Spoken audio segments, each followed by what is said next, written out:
ang birthday ko, wala pa rin ako celebration. Ano na ako, magsi-16 na ako. Gusto mo, sa McDo ka na lang mag-birthday party, Kahit naman ilang taon naman yun eh.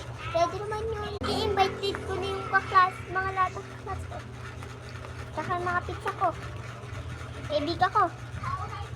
Okay na ba? Wait lang, i-check ko McDo. Okay na.